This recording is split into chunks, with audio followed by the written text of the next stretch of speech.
Hello world, from whichever time zone you're catching me from, my name is MD90. Welcome to my YouTube channel. If you're not subscribed to the channel, make sure you hit that subscribe button, turn on the bell notification to all so that you do not miss the uploads that come up. And the easiest way for you to navigate the channel is to head to the playlist. You'll find videos curated for you based on your interest. So if you're interested in the Kutika podcast, you'll find a playlist for that. For news and trends, there's a playlist for that. Exclusive with MD90, a bunch of playlists that are created based on your interest. So the easiest way to navigate the channel is head straight to the playlist and you'll find what you're here for. Consider becoming a member of the channel. Right next to the subscribe button is a join button. You click on the join button so that you can become a member of the channel. You support the team on the production and a number of things that we're doing here, and we appreciate that. Well, the conversation with regard to the Patriotic Front still persists. So according to the Daily Nation, resolved Patriotic Front cases, CJ challenged.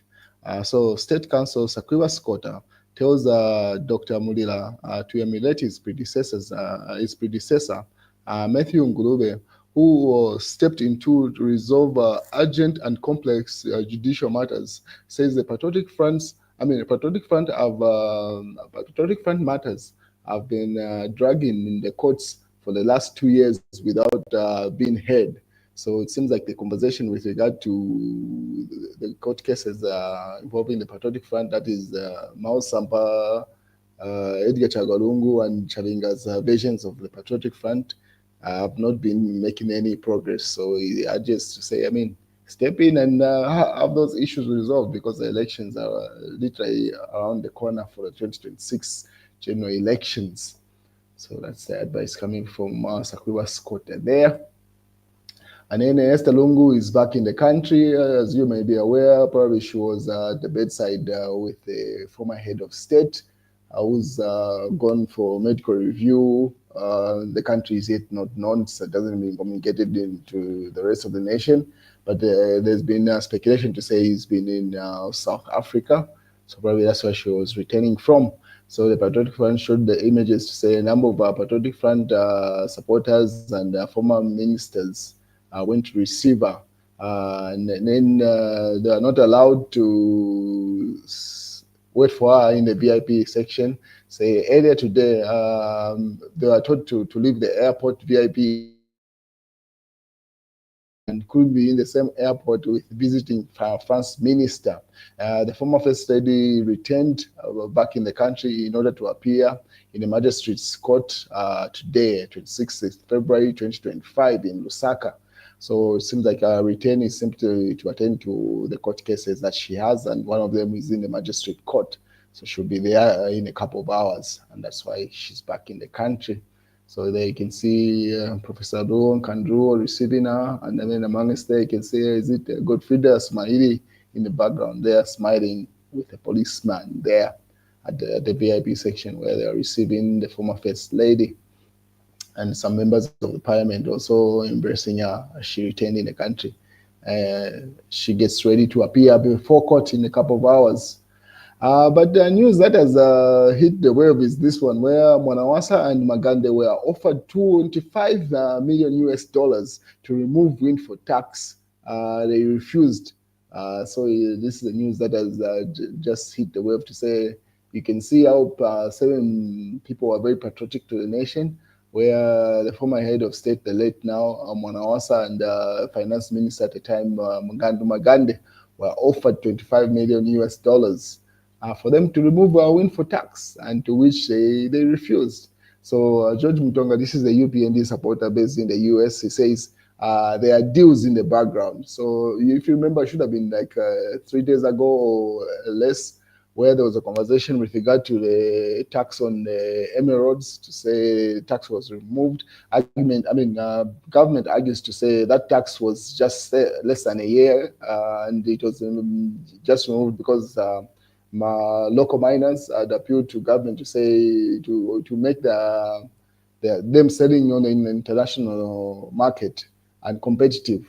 So, and then obviously the opposition say they've just removed tax, that argument. So that's where this argument, this news is coming from. So they say Rupiah Banda refused, and so to try to remove it. Former deputy minister. So there was a huge offer of 25 million US dollars by a mining giant to President Levy Mwanawasa and his finance minister Ngandu Magande to remove the tax on mining. And this is the former deputy minister of finance at the time disclosed. Jonas Shakafusa has also served as a member of parliament and made a disclosure when he commented on the removal of the windfall tax. So that's the revelation coming from Shakafuswa, who says the former head of state was actually offered money and they decided to forgo it for the interest of the nation. And obviously, he plays it out how that situation had gone. And then thanks to Jack Mwimbu, let GBM go and seek medical attention. Even Wakambwele went to South Africa and came back. We should be humane. So that's according to Chief Etayadi, appealing for GBM to be given grant to go and get his medical attention wherever he intends to do, in as much as he's incarcerated. He's able to pay his own bill to do that. They can issue state security for him as he does that. And then Emmanuel Mwamba put up an article that was posted by then opposition leader, now the current head of state, Hakainde Hichilema, on the 31st October 2020.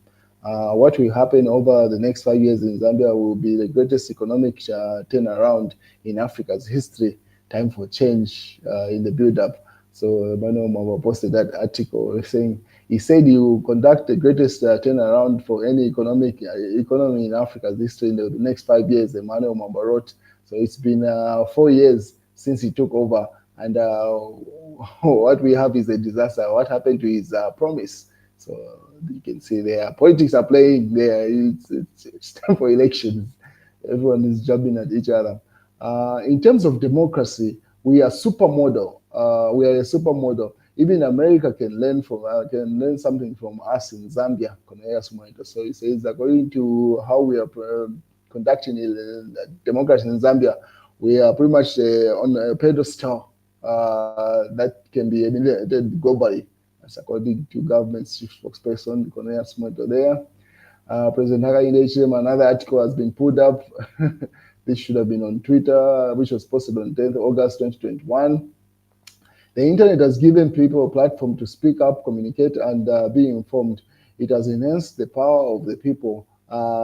Dictators do not like that. That is why they will take that power away from you.